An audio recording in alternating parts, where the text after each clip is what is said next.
मित्रांनो नमस्कार, मी श्रीकांत देशपांडे डिजिटल विज्ञान या आपल्या यूट्यूब चॅनलमध्ये तुम्हा सर्वांचं खूप खूप स्वागत। मित्रांनो, आजच्या या व्हिडिओमध्ये आपण इयत्ता 10वी विज्ञान भाग 1 या विषयातील पाठ 3 रासायनिक अभिक्रिया व समीकरणे आणि पाठ 4 विद्युत धारेचे परिणाम तर या दोन पाठांवर आधारित महत्त्वाचे शास्त्रीय कारणे लिहा हे प्रश्न आपण अभ्यासणार आहोत। आणि आपल्याला बोर्ड परीक्षेमध्ये प्रश्न क्रमांक 2 मध्ये शास्त्रीय कारणे लिहा अशा प्रकारचा प्रश्न येत असतो। यामध्ये 3 उपप्रश्न विचारले जातात, त्यापैकी कोणतेही 2 उपप्रश्न आपल्याला सोडवायचे असतात। अशा प्रकारे हा एकूण प्रश्न आपल्याला एकूण 4 गुणांसाठी असतो। तर हा आपला दुसऱ्या क्रमांकाचा व्हिडिओ आहे। तर या अगोदरच्या व्हिडिओमध्ये आपण पहिला पाठ गुरुत्वाकर्षण आणि दुसरा पाठ मूलद्रव्यांचे आवर्ती वर्गीकरण तर 2 पाठांवर आधारित महत्त्वाचे शास्त्रीय कारणे लिहा हे प्रश्न अभ्यासलेले आहेत। आणि त्याचबरोबर विज्ञान भाग 2 या विषयातील देखील सर्वच पाठांवर आधारित महत्त्वाचे शास्त्रीय कारणे लिहा याचे देखील व्हिडिओज आपण अपलोड केलेत। हे सर्वांची लिंक मी या व्हिडिओच्या डिस्क्रिप्शनमध्ये दिलेली आहे। तुम्ही हे सर्व व्हिडिओ एकदा नक्की पाहून घ्या, कारण हा प्रश्न आपल्याला बोर्ड परीक्षेच्या दृष्टीने अतिशय महत्त्वाचा असतो। त्यामुळे मित्रांनो, या व्हिडिओला सुरुवात करूया। तर पहिला प्रश्न येतोय तो म्हणजे 3ऱ्या पाठातील, दरवाजा आणि खिडक्यांच्या जाळ्या वापरण्यापूर्वी त्यांना रंग देतात। लक्षात घ्या मित्रांनो, क्षरण या मुद्द्यावर आधारित हा प्रश्न आहे पाठ 3 मधील।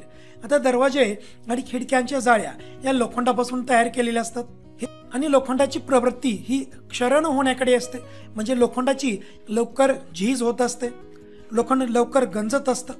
त्यामुळे लोखंडाला रंग दिल्याने हवा किंवा हवेतील आर्द्रता लोखंडाच्या संपर्कात येऊ शकत नाही, म्हणून लोखंडाचा हा गंज टाळण्यासाठी दरवाजे आणि खिडक्यांच्या जाळ्या वापरण्यापूर्वी त्यांना रंग देतात। जाऊया पुढील प्रश्नाकडे। खाद्यतेल दीर्घकाळ साठवण्यासाठी हवाबंद डब्बा वापरणे योग्य ठरते। आता जर खाद्यतेल दीर्घकाळ ठेवले तर त्याचे ऑक्सिडीकरण होते व त्यास खवटपणा प्राप्त होतो आणि त्याची चव व वासही बदलतो। आणि अशा प्रकारचे खाद्यतेल जर आपण वापरले तर नक्कीच हे आपल्या आरोग्यासाठी धोकादायक असेल। त्यामुळे हा खवटपणा टाळण्यासाठी ऑक्सिडीकरण विरोधकाचा म्हणजे अँटीऑक्सिडंट अशा प्रकारच्या पदार्थांचा वापर करतात, किंवा दीर्घकाळासाठी खाद्यतेल हवाबंद डब्यात साठवले तर हे योग्य ठरते, कारण हवाबंद डब्यामध्ये या खाद्यतेलाचं ऑक्सिडीकरण होत नाही। त्यामुळे खाद्यतेल दीर्घकाळ साठवण्यासाठी हवाबंद डब्यामध्ये वापरणे किंवा ठेवणे हे योग्य ठरते। पुढे जाऊया। चुनखडी तापवून मिळालेला वायू ताज्या चुन्याच्या निवळीतून जाऊ दिल्यास निवळी दुधाळ बनते।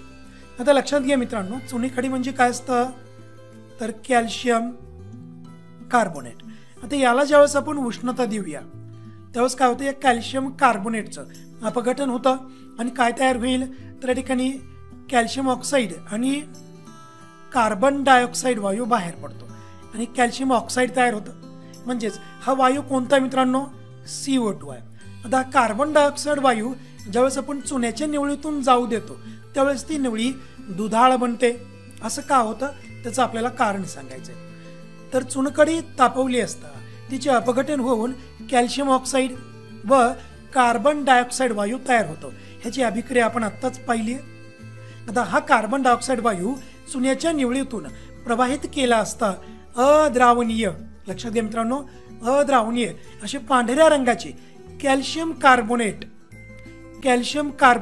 तयार होते आणि यामुळे चुन्याची निवळी ही दुधाळ बनते। म्हणजे कॅल्शियम कार्बोनेट हे परत कॅल्शियम कार्बोनेट आणखी तयार होतं आणि कॅल्शियम कार्बोनेटचा रंगच पांढरा आहे आणि कॅल्शियम कार्बोनेट कसं आहे, अद्रावणीय आहे। त्यामुळं अद्रावणीय पांढऱ्या रंगाचे कॅल्शियम कार्बोनेट त्या चुन्याच्या निवळीमध्ये बुडाला तयार होते, शिल्लक राहते। त्यामुळे चुन्याच्या निवळीचा रंग हा पांढरा होतो आणि कार्बन डायऑक्साईड वायूची परीक्षा करण्यासाठी किंवा त्याचं परीक्षण करण्यासाठी आपण प्रत्येक वेळेस चुन्याच्या निवळीचाच वापर करत असतो।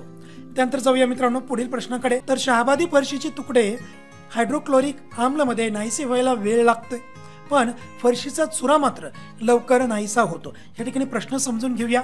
तर रासायनिक अभिक्रियेच्या दरावर म्हणजेच वेगावर परिणाम करणारे घटक या मुद्द्यामधील हा प्रश्न मित्रांनो। तर शहाबादी फरशीचे तुकडे ज्यावेळेस आपण HCl मध्ये म्हणजेच हायड्रोक्लोरिक आम्लामध्ये टाकू त्यावेळेस ते तुकडे नाहीशी व्हायला वेळ लागतो. परंतु तेवढ्याच वजनाचं जर आपण शहाबादी फरशीचा चुरा घेतला तर मग मात्र हा चुरा लवकर नाहीसा होतो. म्हणजेच लक्षामध्ये घ्या मित्रांनो, या ठिकाणी काय होत आहे तर अभिक्रियेचा दर हा अभिकारकांच्या कणांच्या आकारावर अवलंबून असतो. जेवढा कणांचा आकार लहान तेवढा अभिक्रियेचा दर हा अधिक असतो. म्हणजेच जेवढाच अभिक्रियाकारकांचा म्हणजे या उदाहरणामध्ये शहाबादी फरशीच्या तुकड्यांचा आकार हा लहान असेल, अभिक्रिया त्वरित घडते, अभिक्रियेचा दर हा वाढतो. म्हणजेच शहाबादी फरशीची हायड्रोक्लोरिक आम्लाच्या बरोबरच्या अभिक्रियेमध्ये शहाबादी फरशीच्या तुकड्यांपेक्षा शहाबादी फरशीचा चुरा हा आकाराने लहान असल्याने त्याच वजनाचा शहाबादी फरशीचा चुरा HCl बरोबर जलद गतीने संयोग पावतो. कारण त्या ठिकाणी आकार त्याचा बारीक आहे, सूक्ष्म आकार झालेला आहे व तो लवकर नाहीसा होतो. म्हणजे अभिक्रिया या ठिकाणी लवकर होत आहे. पुढील प्रश्न, व्यवहारात विद्युत ऊर्जा मोजण्यासाठी जूल ऐवजी किलोवॅट हे एकक वापरले जाते. आता इथून आपला पाठ चौथा सुरू होता, विद्युत धारेचे परिणाम. तर याचं उत्तर आपण अभ्यासूया मित्रांनो. एक उदाहरण दिले आपल्याला की 230 व्होल्ट व 5 एम्पियरचे विद्युत उपकरण 1 तास वापरल्यास वापरलेली विद्युत ऊर्जा आपल्याला या सूत्राने काढता येईल. कोणतं सूत्र आहे मित्रांनो? VIT म्हणजेच काय, विभवांतर गुणिले विद्युतधारा गुणिले विद्युतधारा वापरलेला कालावधी. या ठिकाणी विभवांतर किती आहे? 220 व्होल्ट. विद्युतधारा किती वापरली आहे? 5 एम्पियर. आणि किती वेळ आपण वीज वापरली आहे? 1 तास. ह्याचं रूपांतर आपण सेकंदामध्ये करूया. चला, किती आलेलं या ठिकाणी? 3600 सेकंद. ह्या सर्वांचा जर आपण गुणाकार केला तर उत्तर किती येतं मित्रांनो? हे पहा, हे जूल मध्ये उत्तर येत आहे. म्हणजेच 41,40,000 जूल्स. आता या ठिकाणी थोडीशी ही संख्या खूप आपल्याला मोठी वाटत आहे, परंतु हीच ऊर्जा जर आपण किलोवॅट तास या एककात व्यक्त केल्यास ते आपल्याला या प्रकारे काढता येईल. आणि उत्तर किती येतं? केवळ 1.15 किलोवॅट तास. ही ऊर्जा या जूलपेक्षा थोडीशी जास्त सुटसुटीतपणे व्यक्त करता येते. म्हणून व्यवहारात विद्युत ऊर्जा मोजण्यासाठी जूल ऐवजी किलोवॅट तास हे एकक वापरले जाते. पुढे जाऊया. विजेच्या बल्बमध्ये कुंतल बनवण्यासाठी टंगस्टन धातूचा उपयोग करतात. कुंतल म्हणजे कॉईल है ना, किंवा कुंडल, वेटोळे, त्याला आपण कुंतल असं म्हणत असतो. ह्याचं उत्तर जाणून घेऊया मित्रांनो. तर विजेच्या बल्बमधील तारेच्या कुंडलामधून बाहेर पडणाऱ्या प्रकाशाची तीव्रता तारेच्या तापमानावर अवलंबून असते. तापमान जास्त असल्यास प्रकाशाची तीव्रता जास्त मिळते. कारण आपल्याला माहिती आहे सामान्यपणे की एखाद्या वाहकामधून ज्यावेळेस आपण विद्युत ऊर्जा पाठवतो त्यावेळेस तो वाहक किंचितसा गरम होत असतो, उष्णता बाहेर टाकत असतो. आणि त्या वाहकाचा रोध जर अधिक असेल तर त्या ठिकाणी तो वाहक अतिशय तप्त होऊन प्रकाश बाहेर टाकत असतो. आणि यालाच तर म्हणायचं जूलचा नियम. आणि या ठिकाणी त्या वाहकामध्ये निर्माण होणारी उष्णता म्हणजे जूलच्या नियमानुसार आपल्याला काढता येते. म्हणजेच विद्युतधारेचा वर्ग RT म्हणजे विद्युतधारेचा वर्ग त्या वाहकाचा रोध आणि त्या वाहकामधून किती कालावधीसाठी आपण विद्युत प्रवाह जाऊ देतो तो कालावधी. तर यानुसार त्या ठिकाणी तयार होणारा उष्मा आपण काढू शकतो. आता बल्बमधील तारेच्या कुंडलाचा वितरणांक अति उच्च असल्यास तारेतून विद्युतधारा पाठवून तार न वितळता तारेचे तापमान मोठ्या प्रमाणात आपल्याला वाढवता येते. आपला हेतू एकच आहे की प्रकाश मिळवणे. त्यासाठी आपण तारेच्या कुंडलामधून वीज पाठवलेली आहे आणि वीज पाठवल्यानंतर तिथं उष्णता निर्माण होणार आहे. परंतु हे जे कुंडल ज्या पदार्थापासून बनवलेलं आहे ते वितळलं नाही पाहिजे, तरच आपल्याला अधिक चांगल्या प्रकारचा त्या ठिकाणी प्रकाश मिळणार आहे. म्हणून बल्बमधील तारेच्या कुंडलाचं वितरणांक अति उच्च असल्यास तारेतून विद्युतधारा पाठवून तार न वितळता तारेचे तापमान मोठ्या प्रमाणात आपल्याला वाढवता येते. परिणामी बल्बमधून जास्त प्रकाश आपल्याला मिळतो. टंगस्टनचा वितरणांक किती आहे? हा अतिशय उच्च आहे इतर मूलद्रव्यांच्या मानाने किंवा इतर धातूंच्या मानाने. हा अति उच्च म्हणजे किती आहे? 3410 अंश सेल्सिअस. म्हणून विजेच्या बल्बमध्ये कुंतल बनवण्यासाठी, कॉईल बनवण्यासाठी ह्या टंगस्टन धातूचा उपयोग करतात. पुढे जाऊया. विद्युत पारेषणासाठी तांब्याच्या किंवा ॲल्युमिनियमच्या तारा वापरतात. पहिला मुद्दा लक्षात घ्या. एकतर हे तांबे आणि ॲल्युमिनियम हे उत्तम विद्युत वाहक आहेत. अतिशय चांगल्या प्रकारचे विद्युत ऊर्जेचे हे सुवाहक आहेत. तांबे व ॲल्युमिनियमची रोधकता खूप कमी आहे. म्हणजे यामधून जेवढी विद्युतधारा वाहते त्या विद्युतधारेला कसल्याच प्रकारचा अडथळा येत नाही, त्यामुळे चांगल्या प्रकारे विद्युतधारा एका टोकाकडून ही दुसऱ्या टोकाकडे जाऊ शकते। त्यामुळे त्यातून विद्युतधारेचे वहन होताना निर्माण होणाऱ्या उष्णतेचे प्रमाणही खूप कमी असते। म्हणून विद्युत पारेषणासाठी, पारेषण म्हणजे वाहून नेणे, विद्युत पारेषणासाठी तांब्याच्या किंवा ॲल्युमिनियमच्या तारांचा उपयोग केला जातो। पुढचा उपप्रश्न, हल्ली घरामध्ये अचानक वाढलेली विद्युतधारा बंद करण्यासाठी MCB वापरतात। आता MCB म्हणजे काय, पुढे आपण उत्तरामध्ये समजून घेऊया। तर हल्ली घरामध्ये MCB म्हणजे मिनिएचर सर्किट ब्रेकर नावाने ओळखली जाणारी एक प्रकारची कळ बसवली जाते। हे एक छोटंसं उपकरण असतं मित्रांनो। विद्युतधारा अचानक वाढल्यास ही कळ खुली होऊन परिपथ बंद पाडते आणि यासाठी विविध प्रकारचे मग पुन्हा MCB वापरले जातात आणि बाजारामध्ये आपल्या गरजेनुसार वेगवेगळ्या प्रकारचे हे MCB उपलब्ध आहेत। परंतु एक गोष्ट लक्षामध्ये ठेवावी लागेल की संपूर्ण घरासाठी मात्र आपण वितळ तारच वापरत असतो। त्यानंतर या व्हिडिओमध्ये शेवटचा प्रश्न, विजेच्या शेगडीत विद्युत रोध म्हणून नायक्रोम या मिश्र धातूचा वापर करतात। मित्रांनो लक्षात घ्या, नायक्रोम हे एक संमिश्र आहे। कशापासून बनतं आहे, तर हे बनत असतं निकेल आणि क्रोमियम पासून, म्हणून यांना एकत्रितपणे नायक्रोम असं म्हटलं जातं। चला याचं उत्तर पाहूया। तर विजेची शेगडी यासारख्या साधनांचे कार्य विद्युतधारेच्या औष्णिक परिणामावर म्हणजेच विद्युत ऊर्जेचे उष्णतेत रूपांतर यावर अवलंबून असते। आता नायक्रोम या संमिश्राची रोधकता खूप जास्त असते, त्याचे ऑक्सिडीकरण न होता ते उच्च तापमानापर्यंत तापवता येते। आता याची रोधकता अधिक आहे, म्हणजेच यामधून ज्यावेळेस आपण विद्युतधारा पाठवू त्यावेळेस या विद्युतधारेला सर्वाधिक जास्त अडथळा निर्माण केला जातो।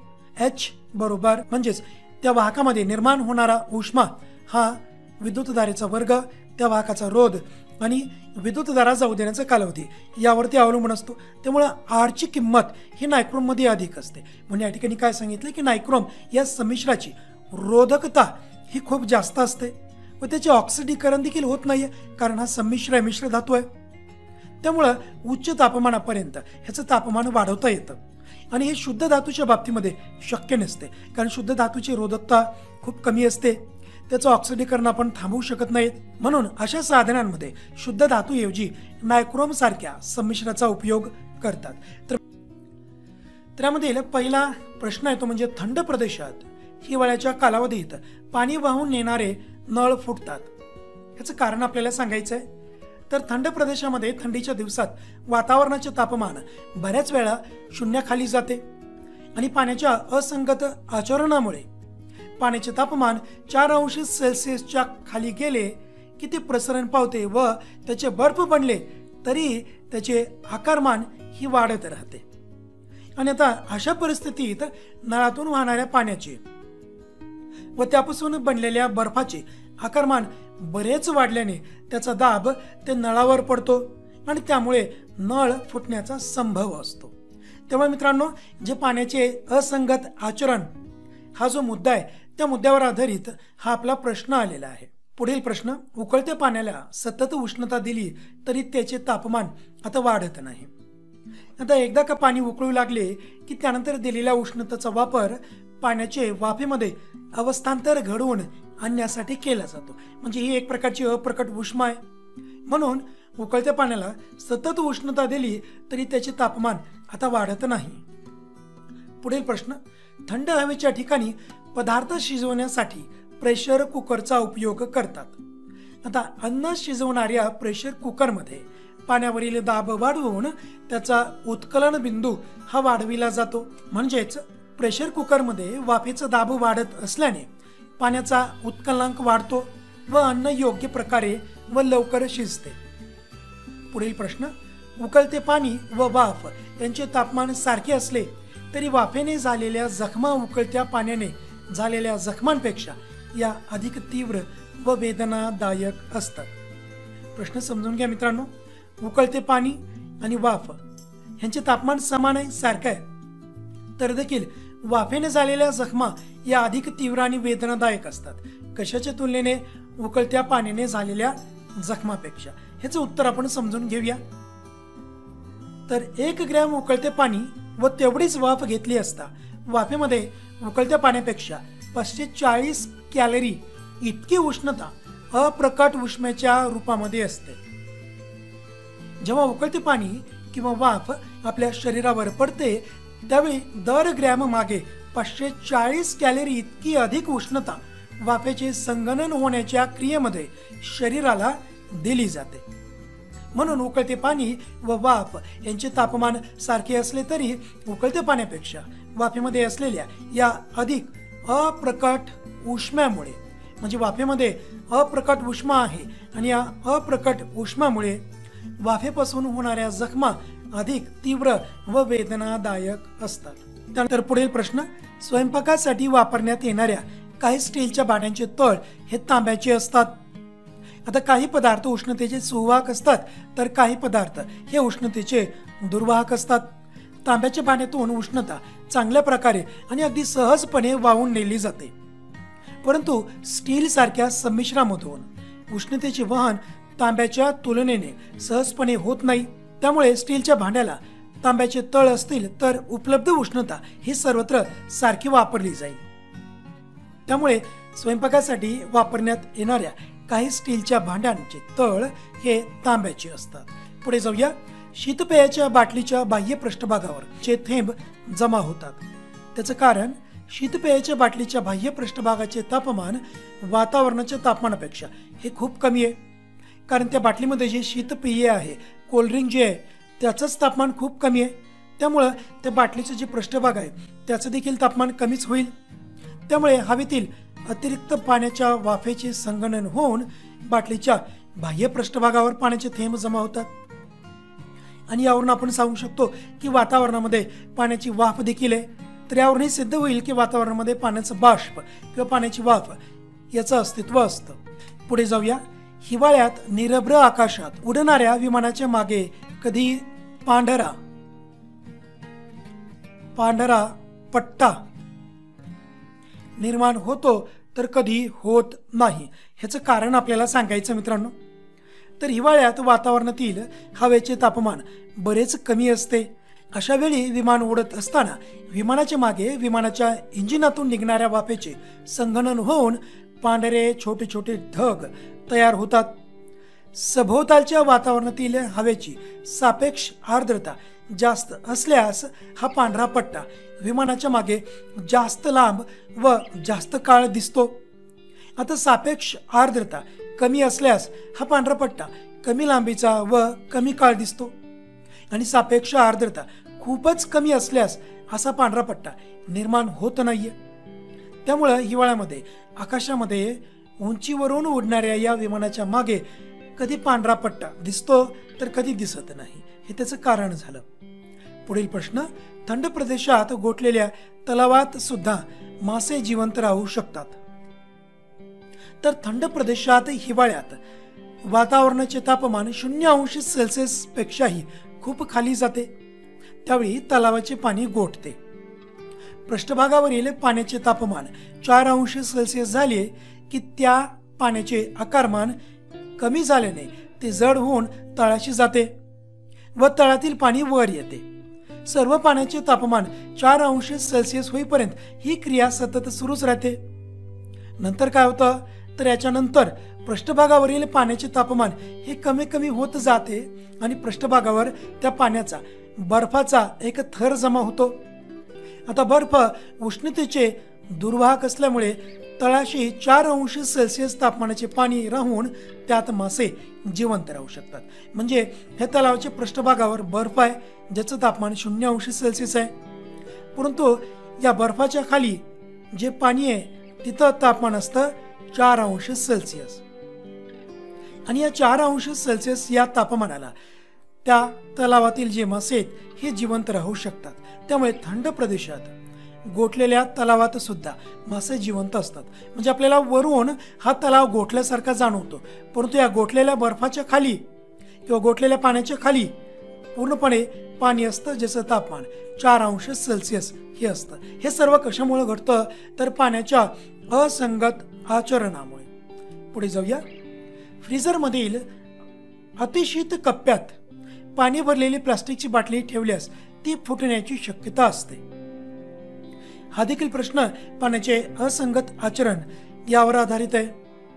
तर फ्रीजच्या अतिशीत कप्प्यातील म्हणजे फ्रीजरमधील हवेचे तापमान 4 अंश सेल्सिअस पेक्षा कमी असते। आता या कप्प्यामध्ये पाण्याने भरलेली बाटली ठेवल्यास पाण्याचे तापमान 4 अंश सेल्सिअसच्या खाली जाऊन हे प्रसरण पावते व बर्फ बनले तरी त्याचे आकारमान वाढत राहते। त्याचा दाब बाटलीच्या आतील बाजूंवर किंवा आतील पृष्ठभागावर पडतो व त्यामुळे बाटली फुटते किंवा बाटली फुटण्याची शक्यता असते। पुढे जाऊया। आता बर्फाच्या लादीतून तार बाहेर पडते तर देखील बर्फ तुटत नाही। आता तारेद्वारा बर्फाच्या पृष्ठभागावर दाब पडतो। या दाबामुळे तारेच्या सानिध्यातील बर्फाचा द्रवणांक कमी होतो आणि तो बर्फ वितळतो आणि त्यातून ती तार हळूहळू खाली जाते। त्यामुळे कमी द्रवणांकाला तयार झालेल्या तारेच्या वरच्या पाण्यावरील दाब कमी झाल्यामुळे ते पाणी पुन्हा गोठते। म्हणजेच हा मुद्दा महत्त्वाचा मित्रांनो इथून पुढे, म्हणजेच तारेच्या दाबामुळे बर्फ कमी तापमानाला वितळते। म्हणजे दाब दिल्यानंतर बर्फाचा द्रवणांक कमी होतो आणि दाब काढल्यानंतर बर्फाचा द्रवणांक हा पूर्ववत होतो। त्यामुळे तारेच्या दाबामुळे बर्फ कमी तापमानाला वितळते व दाब कमी होताच त्या पाण्याचा पुन्हा बर्फ होतो। ह्यालाच तर म्हणायचं पुनर्हिमायन। ही क्रिया चालू राहून शेवटी ती तार बर्फाच्या लादीतून आरपार खाली जाते। म्हणजेच या ठिकाणी बर्फाच्या लादीमधून तार आरपार पूर्णपणे खाली गेलेली आहे, परंतु बर्फाची लादी मात्र तुटत नाही, ती अखंड राहते। म्हणजेच अशा रीतीने बर्फावर दाब दिला असता त्याचा काही अंश वितळणे आणि दाब काढून घेतला असता तो पुन्हा गोठणे, अशा प्रकारे पुनर्हिमायनाची क्रिया घडून येते आणि ती तार बर्फाच्या लादीतून आरपार पुढे जाते। म्हणजे सूर्यास्त झाल्यानंतरही काही काळ सूर्य पश्चिम क्षितिजावर तसाच दिसतो किंवा दिसतो। त्याचं कारण समजून घेऊया। आता आपला पाठ क्रमांक 6 सुरू झालेला आहे, प्रकाशाचे अपवर्तन। सूर्याकडून आलेले प्रकाश किरण आपल्या डोळ्यात गेले असता सूर्य आपल्याला दिसत असतो। पृथ्वीभोवती सुमारे 300 किलोमीटर जाडीचे वातावरण आहे। यामुळे सूर्यकिरण हे अवकाशातून जेव्हा वातावरणात प्रवेश करतात तेव्हा ते स्तंभिकेकडे झुकतात, म्हणजे त्यांचे अपवर्तन होते। त्याचं कारण काय की जेव्हा हा सूर्य आणि या ठिकाणून हे वातावरण सुरू झालेलं आहे इथं आणि इथपर्यंत काय निर्वात पोकळी आहे, त्यामुळे सूर्याकडून येणारे हे प्रकाश किरण निर्वात पोकळीमधून येत आहेत। म्हणजे या ठिकाणी कोणतंच माध्यम नाहीये आणि इथं माध्यम कोणतं आहे? हवा। म्हणजेच निर्वात पोकळी या ठिकाणी हे माध्यम विरळ असेल आणि हे माध्यम थोडंसं घन असतं। त्यामुळे विरळ माध्यमातून प्रकाश किरण घन माध्यमामध्ये ज्यावेळेस येत असतात त्यावेळेस ते स्तंभिकेकडे झुकतात या प्रकारे। म्हणजेच यांचं इथं अपवर्तन होतं। अशा वेळी सूर्य क्षितिजाच्या खाली असला तरी त्याचे किरण अपवर्तनामुळे आपल्यापर्यंत पोहोचल्याने तो क्षितिजावर आल्याचा भास होतो। म्हणून सूर्योदयापूर्वी काही काळ आणि त्याचबरोबर सूर्यास्तानंतरही काही काळ सूर्य आपणास क्षितिजावर दिसतो। पुढचा प्रश्न, पाण्याने भरलेल्या हौदाचा तळ वर उचलल्यासारखा भासतो। त्याचं कारण जलाशयाच्या तळाकडून निघालेले प्रकाश किरण पाणी या घन माध्यमातून हवा या विरल माध्यमामध्ये प्रवेश करीत असता ते स्तंभिकेपासून दूर जातात, म्हणजेच त्यांचे अपवर्तन होते। त्यामुळे अपवर्तित किरण जलाशयाच्या तळाकडून न येता वरून आल्याचा भास होतो। म्हणून पाण्याची खोली कमी भासते किंवा जलाशयाचा तळ वर उचलल्यासारखा भासतो। पुढील प्रश्न, तारे लुकलुकतात पण ग्रह लुकलुकताना दिसत नाहीत। तारे स्वयंप्रकाशित असतात व ते पृथ्वीपासून खूपच दूर असल्याने त्यांचे वर्तन बिंदू प्रकाश स्रोतासारखे असते। म्हणजेच तारे खूप अंतरावर असल्यामुळे आणि तारे स्वयंप्रकाशित आहेत, त्यामुळे ताऱ्याकडून येणारा प्रकाश किरण आपल्यापर्यंत येत असताना एका प्रकाश किरणाच्या रूपामध्ये आपल्यापर्यंत येतो आणि तारका प्रकाश वातावरणात शिरल्यावर त्यांचे अपवर्तन होते। त्यावेळी प्रकाश किरण विरल माध्यमातून घन माध्यमात जाताना स्तंभिकेकडे झुकल्यामुळे त्याच्या आहे त्या स्थितीपेक्षा थोडासा उंचावर आल्याचा भास होतो। आणि हवेच्या सतत होणाऱ्या हालचालीमुळे वातावरणातील हवेचा अपवर्तनांक उंचावरून जमिनीकडे येत असताना हा वाढत जातो. त्यामुळे ताऱ्याची आभासी स्थिती ही अस्थिर असते, तिच्यात सतत किंचितसा बदल होत असतो. आता एखाद्या पृष्ठभागातील हवेचा अपवर्तनांक सतत व सहजगत्या बदलल्यामुळे जेव्हा वातावरणातून पृथ्वीवरील निरीक्षकाकडे अधिक प्रकाश अपवर्तित होतो तेव्हा त्याला तो तारा तेजस्वी दिसतो. आता याचे एकदम उलट, जेव्हा वातावरणाकडून निरीक्षकाकडे कमी प्रकाश अपवर्तित होतो तेव्हा त्याला तो तारा मंद दिसतो. अशा प्रकारे ताऱ्याची आभासी स्थिती व प्रखरता सतत बदलत असते, त्यामुळे तारे लुकलुकताना दिसतात. आता ग्रहाविषयी काय आहे? आता ताऱ्यांच्या तुलनेत ग्रह पृथ्वीपासून फार कमी अंतरावर असतात, म्हणजे जवळ आहेत. त्यामुळे ग्रहांचे वर्तन असंख्य बिंदू प्रकाश स्रोतांच्या समूहासारखे असते. आता तारे आपल्यापासून दूर आहेत आणि ताऱ्यापासून येणारा प्रकाश एक प्रकाश किरण या प्रकारे आपल्यापर्यंत येत असतो. परंतु ग्रह ताऱ्यांच्या तुलनेने पृथ्वीपासून फार कमी अंतरावर आहेत, जवळ आहेत. त्यामुळे हे ग्रह आपल्याला मोठे जाणवतात आणि त्यामुळे ग्रहाकडून येणारे हे जे प्रकाश किरण आहेत हे असंख्य बिंदू स्रोतांच्या समूहासारखे असतात. हा एक किरण, दुसरा किरण, तिसरा, चौथा, असंख्य किरण या ग्रहापासून आपल्यापर्यंत येत असतात. त्याचं कारण लक्षात घ्या, ग्रह जवळ आहेत. जरी ग्रह या ताऱ्यांच्या तुलनेने खूप आकाराने लहान आहेत परंतु जवळ आहेत, त्यामुळे हे आपल्याला ताऱ्यांपेक्षा खूप मोठे भासतात. पुढे काय होतं? काही बिंदूंचे स्थान बदलते अपवर्तनामुळे. म्हणजे जे ग्रहाकडून प्रकाश किरण येत आहेत ना, त्या प्रकाश किरणाच्या त्या बिंदूंचे स्थानही बदलते, पण ग्रहांचे सरासरी स्थान बदलत नाही. म्हणजेच एखाद्या बिंदू स्रोताकडून पृथ्वीवरील निरीक्षकाकडे येणाऱ्या प्रकाशाची प्रखरता कमी झाली तरी दुसऱ्या एखाद्या बिंदू स्रोताकडून येणाऱ्या प्रकाशाची प्रखरता वाढते. म्हणजेच काही बिंदू स्रोत कमी तेजस्वी दिसले तरी इतर काही बिंदू स्रोत हे अधिक तेजस्वी दिसतात. परिणामी निरीक्षकाकडे येणाऱ्या प्रकाशाच्या सरासरी प्रखरतेत काहीच फरक पडत नाही आणि ग्रहांची सरासरी स्थान देखील कायम असते. म्हणजे लक्षात घ्या, ताऱ्याकडून एकच प्रकाश किरण येतोय, त्यामुळे याचं अपवर्तन जर झालं तर ताऱ्याची आपल्याला आभासी स्थिती जाणवते किंवा तारा आपल्याला लुकलुकताना दिसतो. परंतु ग्रहाच्या बाबतीमध्ये असे होत नाहीये ना. ग्रहाकडून आपल्याकडे असंख्य प्रकाश किरण येत आहेत बिंदू स्रोतांच्या समूहामध्ये. त्यामुळे एका प्रकाशाचे जर अपवर्तन झाले तर दुसऱ्या प्रकाश किरणाचे अपवर्तन होत नाही. त्यामुळं ग्रहाचे सरासरी स्थान किंवा स्थिती आपल्याला एकसारखेच जाणवते. त्यामुळे ग्रह लुकलुकताना दिसत नाहीत. पुढे जाऊया. भांड्यात ठेवलेले नाणे विशिष्ट ठिकाणाहून पाहिले असता ते दिसत नाही, परंतु त्या भांड्यात पाणी विशिष्ट पातळीपर्यंत ओतताच ते नाणे मात्र आपल्याला स्पष्टपणे दिसू लागते. त्याचं कारण समजून घेऊया.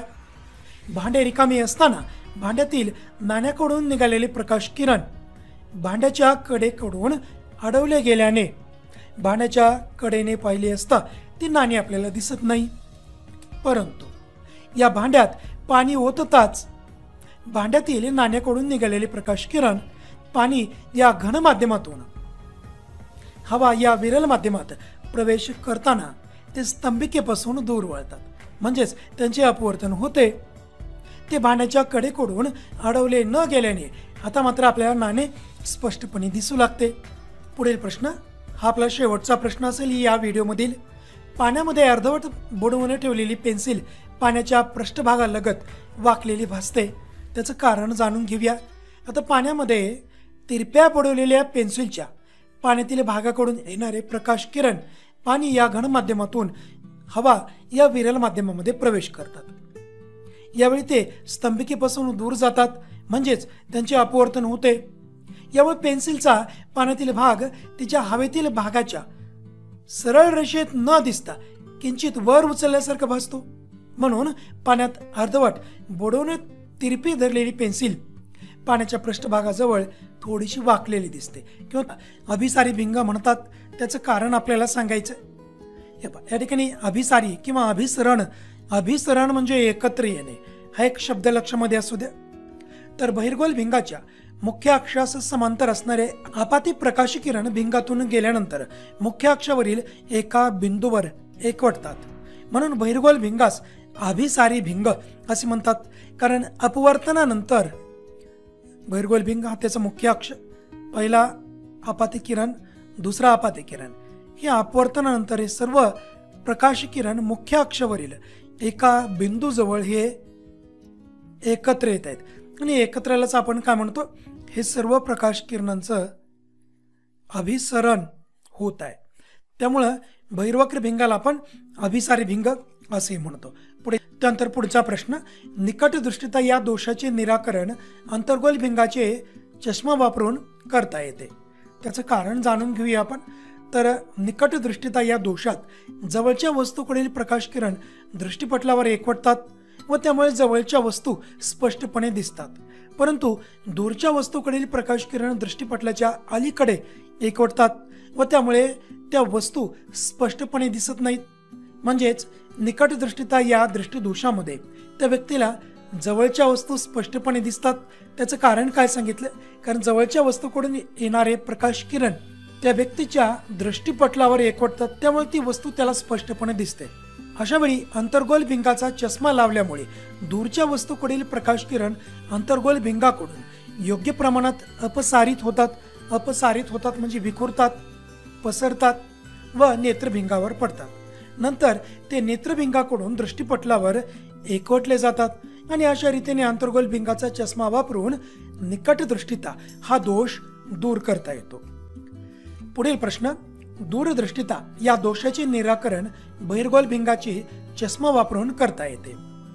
आता लक्षात घ्या, दूरदृष्टिता म्हणजे या व्यक्तींमध्ये किंवा अशा प्रकारचा दृष्टिदोष असणाऱ्या व्यक्तींमध्ये दूरच्या वस्तू यांना स्पष्टपणे दिसत असतात, परंतु जवळच्या वस्तू मात्र यांना दिसत नाहीत.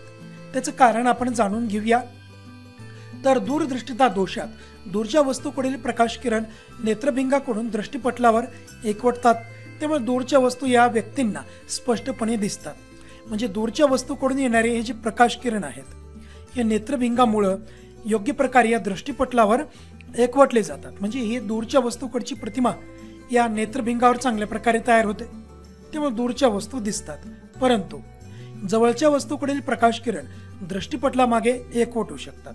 म्हणजे जवळच्या वस्तूकडून आलेले प्रकाश किरण आपल्या नेत्रभिंगामधून प्रवेश केल्यानंतर यांचं अपवर्तन होतं आणि अपवर्तन झाल्यानंतर हे जे दृष्टिपटलावर एकवटले पाहिजेत हे आता दृष्टिपटलाच्या मागे एकवटू शकतात. त्यामुळं त्या व्यक्तींना ही जवळची वस्तू मात्र दिसत नाही, तर हे दृष्टिपटलाच्या मागे एकवटतात. म्हणजेच प्रतिमा दृष्टिपटलावर तयार होण्याची ऐवजी दृष्टिपटलाच्या मागे तयार होते. त्यामुळे या व्यक्तींना जवळची वस्तू स्पष्टपणे दिसू शकत नाही.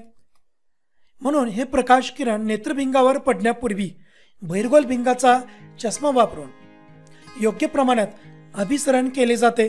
म्हणजे प्रकाश किरण एकत्रित आणली जातात व नंतर हे अभिसारित किरण नेत्रभिंगाकडून दृष्टिपटलावर परत आणखी एकवटले जातात. अशा रीतीने बहिर्गोल भिंगाचा चष्मा वापरून दूरदृष्टिता हा दृष्टिदोष आपण दूर करू शकतो किंवा या दोषाचे निराकरण करू शकतो. पुढील प्रश्न, वयस्क व्यक्तींना द्विनाभीय भिंगाच्या चष्म्याची आवश्यकता असते. आता काही लोकांना वृद्धावस्थेत दूरदृष्टिता व निकटदृष्टिता असे दोन्ही दोष जाणवतात. त्यामुळे दूरदृष्टिता या दोषाचे निराकरण योग्य शक्तीचे बहिर्गोल भिंग वापरून करतात, तर निकटदृष्टिता या दोषाचे निराकरण योग्य शक्तीचे किंवा योग्य नाभी अंतराचे अंतर्गोल भिंग वापरून करतात. म्हणून त्यांना द्विनाभीय भिंगाची. त्यानंतर पुढील प्रश्न, रंगांत व्यक्तींना निरनिराळ्या रंगाचा भेद करणे शक्य होत नाही. त्याचं कारण जाणून घेऊया मित्रांनो. तर मानवी डोळ्याच्या दृष्टिपटलातील शंक्वाकार पेशी तेजस्वी प्रकाशाच्या रंगांना प्रतिसाद देतात आणि या पेशीमुळे व्यक्तीला रंगाची जाण होत असते. म्हणजेच आपल्या मानवी डोळ्यातील दृष्टिपटलामध्ये दोन प्रकारचे पेशी असतात. पहिली पेशी दंडाकार पेशी आणि दुसरी शंक्वाकार पेशी. तर ही जी शंक्वाकार पेशी आहे ही आपल्याला रंगाची जाण करून देत असते आणि दंडाकार पेशी म्हणजे आपल्याला प्रकाशाच्या तेजस्वितेची जाण करून देत असतात। रंगांध व्यक्तींच्या डोळ्यात विशिष्ट रंगांना प्रतिसाद देणाऱ्या या शंक्वाकार पेशीच नसतात, त्यामुळे त्यांना निरनिराळ्या रंगाचा भेद करणे शक्य होत नाही। आता या प्रकारच्या या रंगांध व्यक्तींना वेगवेगळ्या अडचणींना सामोरं जावं लागतं, कारण यांना रंगामध्ये भेद करता येत नाही। विशेषतः तांबडा रंग किंवा लाल रंग आणि हिरवा रंग, त्याचबरोबर निळा आणि हिरवा रंग, या रंगांमध्ये या व्यक्तींना भेद करता येत नाही किंवा फरक करता येत नाही। म्हणजेच तांबडा व हिरवा हे दोन्ही रंग या व्यक्तींना करडे दिसतात आणि अशा व्यक्तीला तांबडा सिग्नल व हिरवा सिग्नल यामधील भेद न समजल्यामुळे रस्ता पार करणे हे फार अडचणीचे जाते आणि रस्ता पार करताना अपघात देखील होण्याची शक्यता असते। म्हणजेच या व्यक्तींच्या दृष्टीपटलामध्ये या शंक्वाकार पेशी नसतात, म्हणून या व्यक्ती रंगांध असतात व रंगामध्ये भेद किंवा फरक करू शकत नाहीत। पुढील प्रश्न, घड्याळ दुरुस्तीसाठी साधा सूक्ष्मदर्शक वापरतात। आता साध्या सूक्ष्मदर्शीच्या अथवा विशालक भिंगाच्या म्हणजेच बहिर्गोल भिंगाच्या नाभी अंतराच्या आत वस्तू ठेवली असता त्याची सुलट व मोठी प्रतिमा भिंगाच्या त्याच बाजूस दिसते।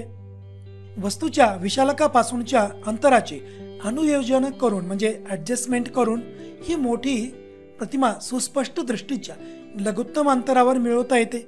त्यामुळे डोळ्यावर ताण न पडता घड्याळाचे सूक्ष्म भाग सुलट व मोठे दिसण्यासाठी घड्याळे दुरुस्त करताना घड्याळजी म्हणजे घड्याळ दुरुस्त करणारा तो व्यक्ती साधी सूक्ष्मदर्शी अथवा विशालक किंवा बहिर्गोल भिंग वापरत असतात।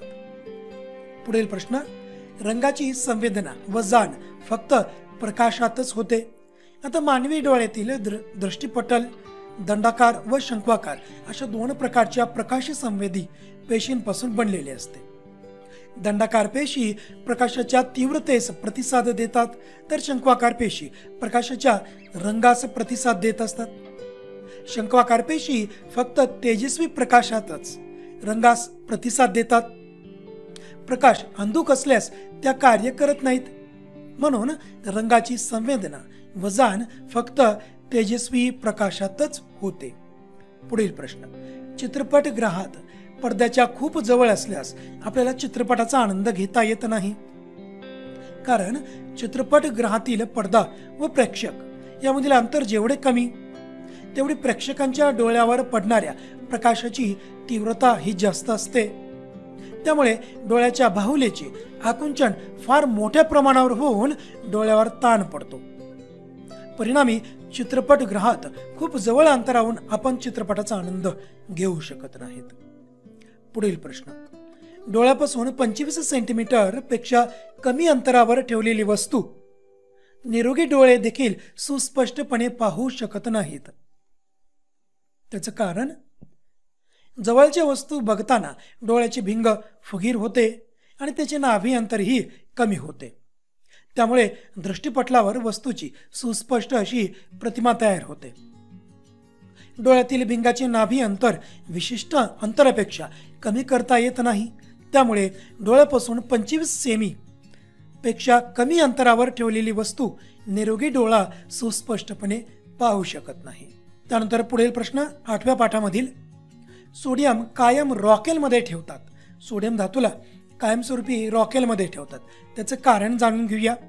कक्ष तापमानाला सोडियम धातू अतिशय तीव्रतेने ऑक्सिजनशी संयोग पावतो आणि हवेतील ऑक्सिजन बाष्प आणि कार्बन डायऑक्साईड यांच्याबरोबर अभिक्रिया झाली असता तो पेट घेतो। सोडियम केरोसिनमध्ये बुडतो व केरोसिन बरोबर त्याची अभिक्रिया होत नाही, म्हणून कायमस्वरूपी आपण सोडियम केरोसिनमध्येच किंवा रॉकेलमध्येच ठेवत असतो। पुढचा प्रश्न, फेनतरणात पाईन वृक्षाचे तेल वापरले जाते। धातुकाच्या सहतीकरणाच्या फेनतरण पद्धतीत पाणी व धातूक यांच्या मिश्रणात पाईन वृक्षाचे तेल मिसळून त्यातून हवेचे बुडबुडे जाऊ देतात, यामुळे तेलाचा फेस तयार। धातुकाचे कण प्रामुख्याने तेलाने भिजतात व तयार झालेल्या फेसाबरोबर पाण्यावर तरंगतात। मृदा मात्र पाण्याने भिजून तळाशी जमा होते। अशा तऱ्हेने धातुकापासून मृदा अशुद्धी वेगळ्या होऊन धातुकाचे सहतीकरण होते म्हणून धातुकाच्या संहतीकरणाच्या या फेनतरण पद्धतीत पाईन वृक्षाचे तेल हे वापरले जाते.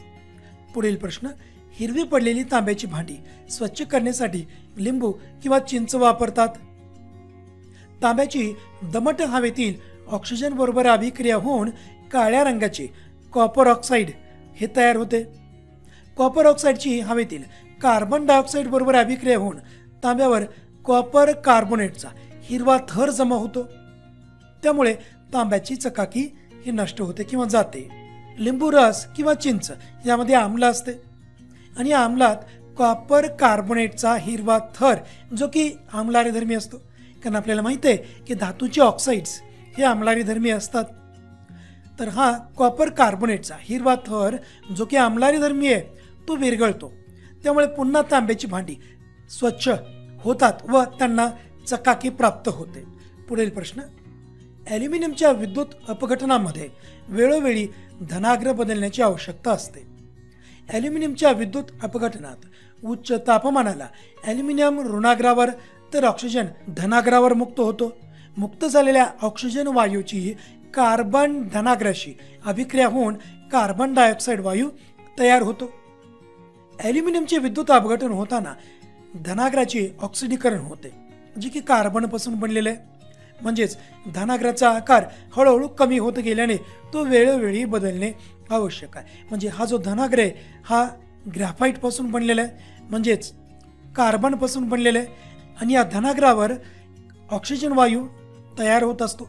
म्हणजे धनाग्रावर तयार झालेला ऑक्सिजन आणि स्वतः धनाग्र एक कार्बन आहे, तर त्या ठिकाणी कार्बन डायऑक्साईड वायू तयार होत असतो. त्यामुळे या धनाग्राचा आकार हळूहळू कमी होत जातो. त्यामुळे तो आपल्याला वेळोवेळी बदलणं गरजेचं असतं. पुढील प्रश्न, आयनिक संयुगांचा द्रवणांक हा उच्च असतो. आता धन आयन व ऋण आयन या दोन घटकांपासून बनणाऱ्या संयुगांना आयनिक संयुगे म्हणतात. धन आणि ऋण प्रभारित आयनांमध्ये तीव्र आकर्षण बल असल्यामुळे आयनिक संयुगे हे स्थायीरूप असतात आणि कठीण देखील असतात. आयनिक संयुगांमध्ये आंतररेणवीय आकर्षण बल जास्त असल्यामुळे त्यावर मात करण्यासाठी बरीच ऊर्जा लागते. म्हणून आयनिक संयुगांचे द्रवणांक आणि उत्कलनांक हे अतिशय उच्च असतात. पुढील प्रश्न, कॉपर सल्फेटच्या द्रावणात जस्ताचे कण टाकल्यास निळे द्रावण रंगहीन होते.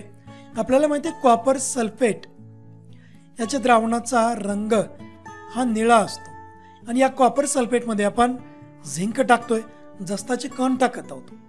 त्यावेळेस त्या द्रावणाचा रंग निळा रंग हा नष्ट होतो. आता लक्षात घ्या, जस्त हा कॉपरपेक्षा अधिक क्रियाशील धातू आहे.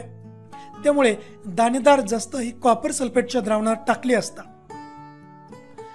जास्त क्रियाशील जस्त किंवा झिंक हे कॉपर सल्फेट द्रावणातील कमी क्रियाशील तांब्याची जागा घेते. परिणामी झिंक सल्फेट तयार होते आणि झिंक सल्फेट हे रंगहीन आहे.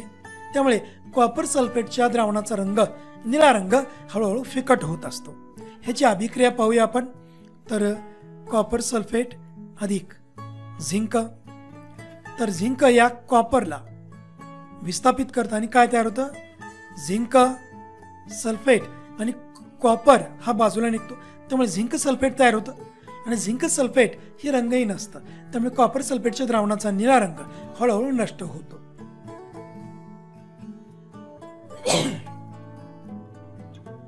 पुढील प्रश्न, ॲल्युमिनियमचे क्षरण टाळण्यासाठी धनाग्रीकरण पद्धत वापरतात. ॲल्युमिनियम धातूवर विद्युत अपघटनाद्वारे त्याच्या ऑक्साईडचा पातळ मजबूत असा लेप दिला जातो आणि यासाठी ॲल्युमिनियमची वस्तू धनाग्र म्हणून वापरतात. हा ऑक्साईडचा लेप ॲल्युमिनियमच्या पृष्ठभागावर सर्वत्र एकसारखा असल्याने धातूंचे क्षरण रोखण्यासाठी उपयोगी पडत असतो. त्यामुळे अधिक कालावधीपर्यंत ॲल्युमिनियम धातूपासून बनवलेले हे जे काही उपकरणं आहेत, भांडे आहेत, हे अधिक काळ टिकतात. त्यामुळे ॲल्युमिनियमचे क्षरण टाळण्यासाठी धनाग्रीकरण पद्धत ही वापरली जाते. पुढील प्रश्न, हवेत उघड्या राहिल्यास चांदीच्या वस्तू या काळ्या पडतात.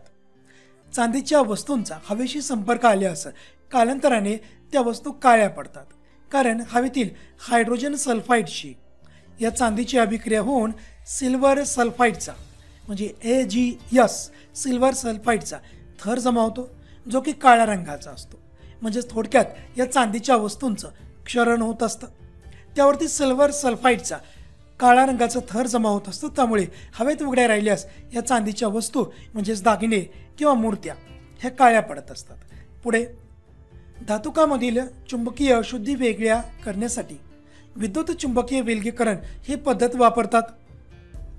त्याचं कारण जाणून घेऊया मित्रांनो आपण. तर विद्युत चुंबकत्व असलेल्या या यंत्रामध्ये एक रूळ अचुंबकीय असतो तर दुसरा रूळ विद्युत चुंबकीय असतो. आणि रुळावरून फिरणारा पट्टा हा देखील अचुंबकीय असतो. या फिरत असलेल्या पट्ट्यावर अचुंबकीय रुळाच्या बाजूला बारीक केलेले धातूक टाकले जाते. चुंबकीय रुळाखाली 2 संग्राहक भांडी ठेवली जातात. धातुकामधील अचुंबकीय भागाचे कण चुंबकीय रुळाकडे आकर्षिले जात नाहीत कारण ते अचुंबकीय आहेत. आणि त्याचवेळी धातुकातील चुंबकीय भागाचे कण चुंबकीय रुळावर चिटकून असल्यामुळे पट्ट्याच्या जवळ असलेल्या एका भांड्यामध्ये ते जमा होतात. तर अशा प्रकारे धातुकामधील चुंबकीय आणि अचुंबकीय घटक विद्युत चुंबकीय विलगीकरण पद्धतीच्या मदतीने बाजूला करू शकतो. पुढील प्रश्न. मीनाची आई हिरवी पडलेली तांब्याची भांडी स्वच्छ करण्यासाठी लिंबू किंवा चिंचेचा वापर करते. त्याचं कारण तांब्याची दमट हवेतील ऑक्सिजन बरोबर अभिक्रिया होऊन काळ्या रंगाचे कॉपर ऑक्साईड तयार होते. कॉपर ऑक्साईडची हवेतील कार्बन डायऑक्साईड याच्यासोबत अभिक्रिया होऊन तांब्यावर कॉपर कार्बोनेटचा हिरव्या रंगाचा थर जमा होतो. त्यामुळे तांब्याची चकाकी जाते. त्यानंतर पुढे लिंबू रस किंवा चिंच यामध्ये आम्ल असते आणि या आम्लामध्ये कॉपर कार्बोनेटचा हिरवा थर जो की आम्लारीधर्मी असतो तो विरघळतो. त्यामुळे पुन्हा तांब्याची भांडी स्वच्छ होतात व त्यांना चकाकी प्राप्त होते. तर मित्रांनो, हे जे उत्तर आहे या अगोदरच्या प्रश्नाला देखील हेच उत्तर होतं किंवा प्रश्नाचं स्वरूप थोडंसं वेगळं होतं. त्यामुळे लक्षामध्ये घ्या की तुम्हाला पूर्णपणे कल्पना येईल की कशा प्रकारचे प्रश्न आपल्याला बोर्ड परीक्षेमध्ये विचारले जाऊ शकतात. पुढे जाऊया. प्रयोगशाळेत सोडियमला केरोसिन मध्येच बुडवून ठेवतात. या देखील प्रश्नाचं उत्तर आपण या व्हिडिओच्या सुरुवातीलाच घेतलेलं होतं. फक्त त्या ठिकाणी रॉकेल हा शब्द वापरलेला होता आणि इथं केरोसिन हा शब्द आहे. चला ह्याचं उत्तर घेऊया. कक्ष तापमानाला सोडियम धातू अतिशय तीव्रतेने ऑक्सिजनशी संयोग पावतो. त्याचबरोबर हवेतील ऑक्सिजन बाष्प आणि कार्बन डायऑक्साईड वायू यांच्याबरोबर देखील त्याची अभिक्रिया झाली असता तो पटकन पेट घेतो. सोडियम केरोसिनमध्ये बुडतो व केरोसिन बरोबर त्याची अभिक्रिया होत नाही. म्हणून सोडियम नेहमी केरोसिनमध्येच बुडवून ठेवतात. तर त्यामधील पहिला व्हिडिओ आहे तो म्हणजे एथिलीन हे असंपृक्त हायड्रोकार्बन आहे. असंपृक्त किंवा असंतृप्त ज्याला आपण अनसॅच्युरेटेड हायड्रोकार्बन असेही म्हणतो. त्याचं कारण आपल्याला सांगायचं आहे. एथिलीन म्हणजे CH2 दुहेरी बंध CH2 हे हायड्रोकार्बन आहे जे कार्बन आणि हायड्रोजन पासून बनलेले आहे व त्यामध्ये कार्बन कार्बन दुहेरी बंध आहे.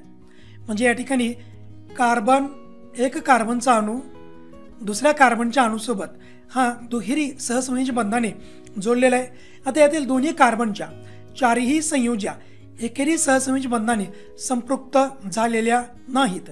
म्हणूनच एथिलीन हे असंपृक्त हायड्रोकार्बन आहे. हा मुद्दा नीट समजून घ्या मित्रांनो. आता यामध्ये 2च कार्बन आहेत. पहिला कार्बन दुसरा कार्बन. तर ह्या दोन्ही कार्बनच्या 4ही संयोज्या आपल्याला माहिती आहे प्रत्येक कार्बनला 4 संयोज्या असतात.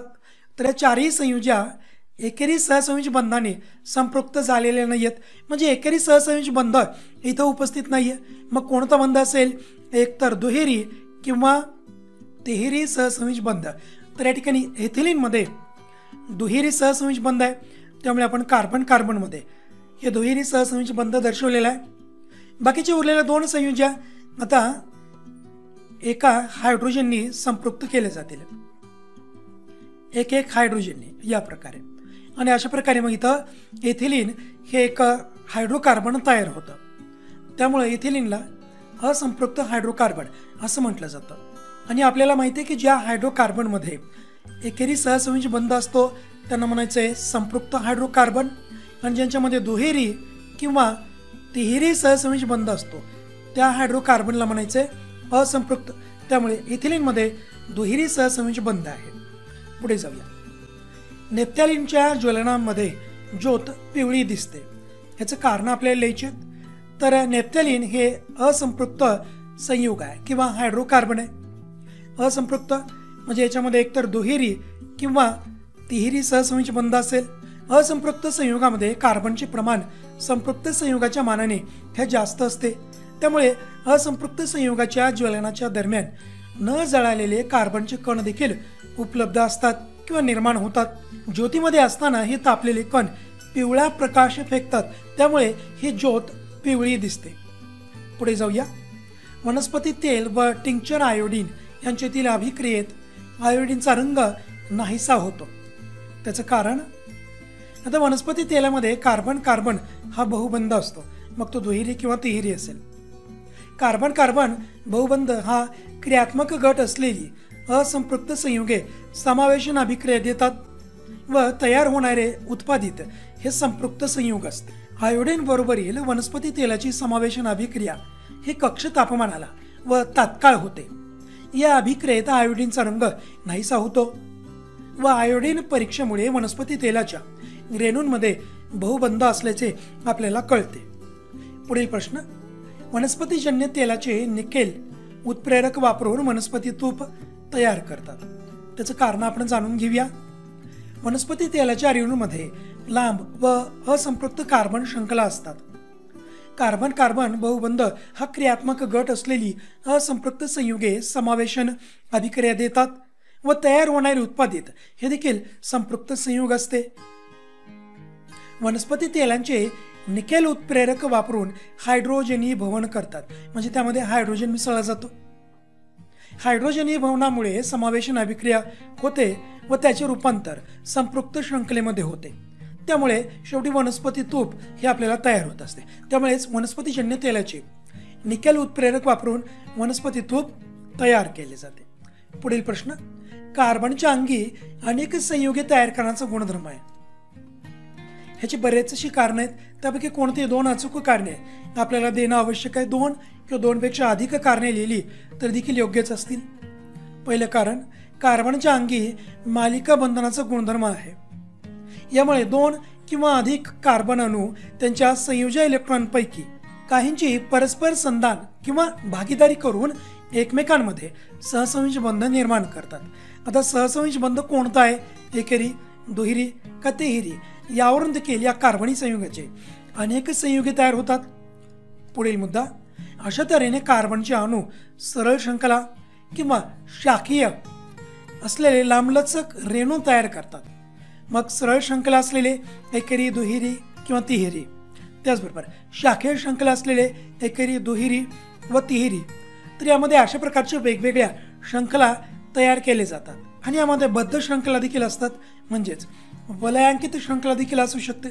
तर अशा रीतीने कार्बनची अगणित किंवा प्रचंड संयुगे हे ज्ञात आहेत किंवा तयार होऊ शकतात. त्यानंतर पुढचा प्रश्न. बेन्झीन संयुगास ॲरोमॅटिक संयोग असं म्हणतात. बेन्झीनच्या रचनासूत्रावरून आपल्याला असं लक्षात येते की तो वलयांकित असंपृक्त हायड्रोकार्बन आहे. वलयांकित हायड्रोकार्बन म्हणजे वर्तुळाकार, म्हणजे असे हायड्रोकार्बन की ज्यामधील कार्बन अणूंची रचना ही सरळ शृंखला नाहीये किंवा शाखीय शृंखला देखील नाहीये. म्हणजेच वलयांकित मधील हायड्रोकार्बन हे एकमेकाला जोडलेले वर्तुळाकार रचना आहे.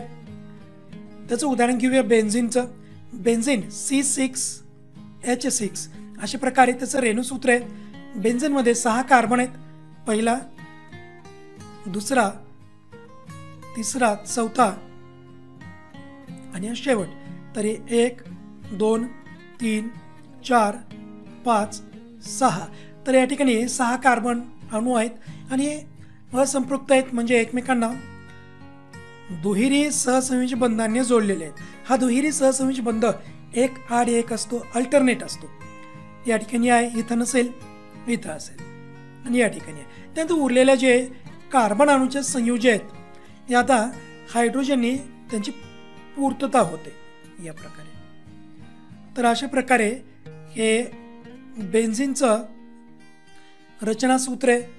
मग तुम्ही पाहू शकता, पहिला कार्बनचा अणू आणि शेवटच्या कार्बनचा अणू एकमेकाला जोडलेत म्हणून त्याला वलयांकित म्हणायचं आहे.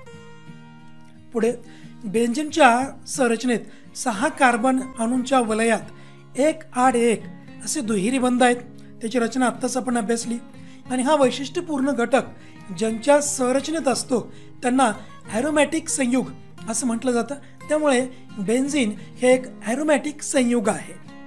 पुढे, पृथ्वीच्या पृष्ठभागावरील वेग मुक्ती वेगाहून अधिक असणे आवश्यक असते. आता ज्या विशिष्ट आरंभ वेगामुळे पृथ्वीच्या पृष्ठभागापासून सरळ वर जाणारी वस्तू पृथ्वीच्या गुरुत्वाकर्षणापासून मुक्त होते त्यास मुक्ती वेग असं म्हणतात. म्हणजे सामान्यपणे आपण जर पृथ्वीच्या पृष्ठभागापासून एखादी वस्तू जर वर फेकली तर पृथ्वीचं गुरुत्वीय बल त्या वस्तूला खाली खेचत असतं. त्यामुळे ही वस्तू एका ठराविक उंचीपर्यंत जाईल आणि त्यानंतर ही वस्तू परत पृथ्वीच्या पृष्ठभागावर येईल. ही झाली सामान्य गोष्ट. परंतु जर एखाद्या वस्तूला पृथ्वीच्या गुरुत्वीय बलापासून मुक्त करायचं असेल, म्हणजेच ही वस्तू फेकल्यानंतर किंवा पृथ्वीच्या पृष्ठभागापासून वर सोडल्यानंतर ही वस्तू जर पृथ्वीवरती खाली येऊ द्यायचीच नसेल तर आपल्याला सुरुवातीलाच त्या वस्तूवरती पृथ्वीच्या गुरुत्वीय बलापेक्षा अधिक बल प्रयुक्त करणं आवश्यक आहे. आणि त्या बलामुळे जो वेग त्या वस्तूमध्ये निर्माण होतो त्या वेगाला म्हणायचं मुक्ती वेग. आणि यामुळे ही वस्तू पृथ्वीच्या पृष्ठभागापासून वर फेकल्यानंतर नक्कीच पृथ्वीच्या गुरुत्वाकर्षणापासून मुक्त होते आणि त्यामुळे ती वस्तू कधीच खाली नाही येणार. म्हणजेच पृथ्वीच्या पृष्ठभागावरील मुक्ती वेगापेक्षा जास्त वेग असलेली वस्तू पृथ्वीच्या पृष्ठभागापासून सरळ वर जाताना पृथ्वीच्या गुरुत्वाकर्षणापासून मुक्त होते. आणि आपल्याला माहिती आहे की गुरुत्वाकर्षणाचे बल अंतराच्या वर्गाच्या व्यस्तानुपातात असल्याने ते बल अनंत अंतरावरती जाऊन शून्य होते. म्हणजेच ती वस्तू अनंत अंतरावरती जाऊन स्थिर होईल. ती पृथ्वीवरती परत कधीच येणार नाही. अवकाश कचरा हा कृत्रिम उपग्रहासाठी धोक्याचा ठरू शकतो. त्याची कारणं पाहूया. अयशस्वी मोहिमांमुळे भरकटलेले उपग्रह व त्यांचे भाग, प्रक्षेपकांचे भाग, उपग्रहांच्या टकरेतून निर्माण होणारे तुकडे अशा निरुपयोगी कचऱ्यामुळे सुमारे 2 कोटी तुकडे अंतराळामध्ये अस्ताव्यस्त फिरत आहेत. या तुकड्यांमुळे अवकाशातील सर्व कार्यरत उपग्रह, अवकाशयान व अवकाश स्थानक यांना धोका वाढत आहे. ही समस्या वेळीच नियंत्रणात न आणल्यास भविष्यातील अवकाशयानांचे व उपग्रहांचे प्रक्षेपण कठीण होईल व अपघातांची शक्यता वाढेल. यामुळे या कचऱ्याचे योग्य प्रकारे व्यवस्थापन करण्यासाठी संशोधन व प्रयत्न सुरूच आहेत. त्यामुळं अवकाश कचरा हा कृत्रिम उपग्रहांसाठी धोक्याचा ठरू शकतो. पुढचा प्रश्न, उपग्रह त्यांच्या निर्धारित कक्षात स्थापित करण्यासाठी उपग्रह प्रक्षेपकाचा उपयोग केला जातो. उपग्रह प्रक्षेपकाचे कार्य न्यूटनच्या गतिविषयक 3ऱ्या नियमावर आधारित आहे. आता या प्रक्षेपकामध्ये विशिष्ट प्रकारचे इंधन वापरले जाते. या इंधनाच्या ज्वलनाने निर्माण होणारा वायू हा उष्ण असल्याने तो प्रसरण पावतो व त्या प्रक्षेपकाच्या, ज्याला आपण रॉकेट असे म्हणत असतो, त्या प्रक्षेपकाच्या शेपटाकडून प्रचंड वेगाने बाहेर पडतो. याची प्रतिक्रिया म्हणून प्रक्षेपकावर एक रेटा, म्हणजे ज्याला आपण थ्रस्ट, तर त्या प्रक्षेपकावर रेटा किंवा थ्रस्ट कार्य करतो आणि प्रक्षेपकाला जो रेटा लावला जातो त्यामुळे प्रक्षेपक अवकाशामध्ये झेपावतो आणि उपग्रहाला त्याच्या कक्षेमध्ये स्थापित करतो. पुढचा आणि शेवटचा प्रश्न, प्रक्षेपक किंवा रॉकेट्स हे फार खर्चिक असतात. प्रक्षेपक हे फार खर्चिक असतात कारण ते फक्त एकदाच वापरता येतात. म्हणजेच आपल्या पाठामध्ये आपण प्रक्षेपकाची रचना आणि कार्य अभ्यासलेले आहेत. यांना विशिष्ट प्रकारचं इंधन पुरवलं जातं आणि त्याचबरोबर यांना इंधनाच्या टाक्या देखील असतात आणि ठराविक उंचीपर्यंत गेल्यानंतर या टाक्या, इंधन वापरलेल्या टाक्या रिकाम्या होतात आणि टाक्या परत या प्रक्षेपकापासून मोकळ्या होऊन जमिनीवर किंवा समुद्रामध्ये पडत असतात. त्यानंतर त्या प्रक्षेपकाला जोडलेल्या ज्या दुसऱ्या इंधनाच्या टाक्या आहेत ते आता कार्य करतात आणि अशा प्रकारे हे प्रक्षेपक ठराविक उंची गाठल्यानंतर त्या प्रक्षेपकाला जोडलेल्या या इंधनाच्या टाक्या रिकाम्या झाल्यानंतर पृथ्वीवरती पडत असतात आणि अशा प्रकारे हा प्रक्षेपक आपली ठराविक उंची गाठतो आणि त्या उपग्रहाला त्याच्या कक्षेमध्ये स्थापित करतो. त्यामुळे फक्त एकदाच वापरता येतो. परंतु आता अमेरिकेने स्पेस शटल तयार केलेले, ज्यात फक्त इंधनाची टाकी वाया जाते व बाकीचे सर्व भाग पृथ्वीवरती परत येतात। त्यामुळे हे पुन्हा पुन्हा वापरले जाऊ शकते। परंतु सर्वसामान्यपणे प्रक्षेपक फार खर्चिक असण्याचं कारण म्हणजे ते फक्त एकदाच वापरता येतात। तर मित्रांनो, अशा प्रकारे आपण विज्ञान भाग 1 या विषयातील पूर्ण 74 शास्त्रीय कारणे लिहा अतिशय महत्त्वाचे प्रश्न आपण पूर्ण विषयामधून बाजूला केलेत, पूर्ण 10 पाठांमधून एकूण 5 व्हिडिओच्या माध्यमातून। तर एकूण 74 शास्त्रीय कारणे लिहा। हे जर तुम्ही आपल्या वहीमध्ये एकदा लिहून काढून ह्याचा चांगल्या प्रकारे अभ्यास केला तर नक्कीच आपल्याला हे बोर्ड परीक्षेसाठी अतिशय उपयोगी ठरणार आहे।